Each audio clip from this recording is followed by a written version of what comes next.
I've been using the iPhone 13 Pro since when it was first released and created so many good memories with it. It has outstanding performance and a marvelous camera.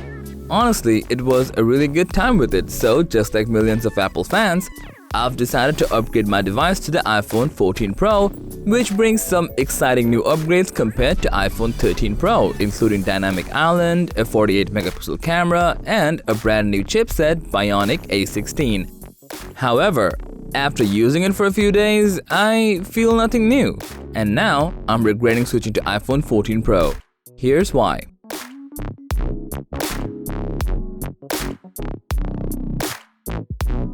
First, the design. Whether you're an Apple fan or not, this thing cannot be hidden from your eyes.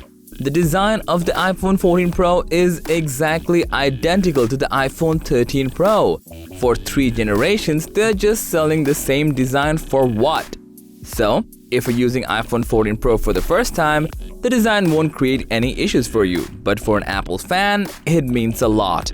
In contrast, as a replacement for the notch, the Dynamic Island on the iPhone 14 Pro is pretty annoying. Yes, I get it. Apple tried to bring something innovative, and it is actually innovative. According to Apple, Dynamic Island is the new way of pushing multitasking on an iPhone. And I think that doesn't really bring that much to the table. It's just an aesthetic thing, and I would say more like a gimmick. I can switch between apps effortlessly just by swiping down from the top of the screen.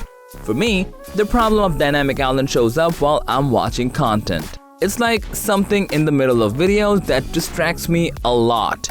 Now, we all can agree how iPhones are sleek and premium, but the iPhone 14 Pro does not impress me the way I expected it to.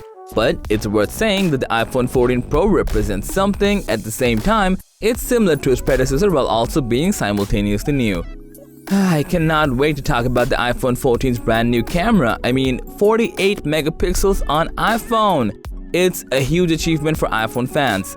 Anyway, we all know that the iPhone's camera is the best compared to other smartphone cameras, whether it's 12 megapixels or 48 megapixels.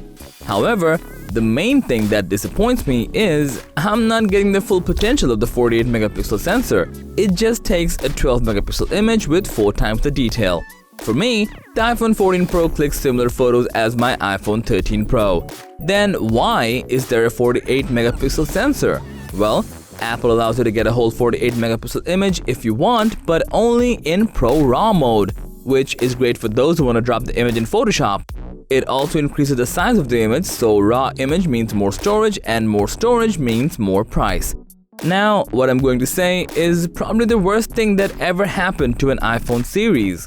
I'm assuming you all have already heard about the camera shake while using third-party apps such as TikTok or Instagram. Maybe it just happened due to equipping a bigger sensor for the first time.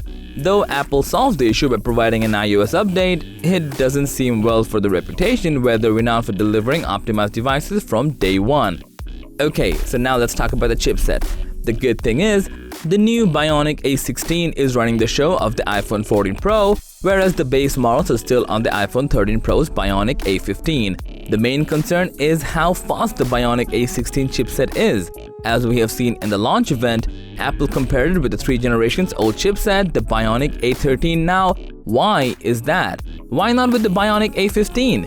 Let me tell you, it's because there is no such performance boost in the A16. Yes, you will get a little bit of performance boost, but not in a noticeable manner.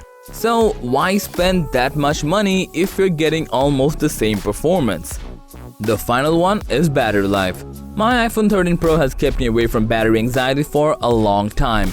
It actually did a great job on battery backup since I played games, watched movies, and did all the essential tasks, but still, it satisfied me. Now with the iPhone 14 Pro, well, my anxiety is back. It just could not keep up with all the new features it came with, especially when using the always-on display. The battery drain is real, and as a result, I had to turn it off.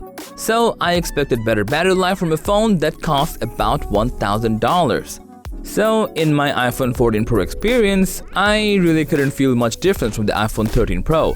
The performance is almost similar, and camera quality is nothing to brag about until you use the Pro RAW mode.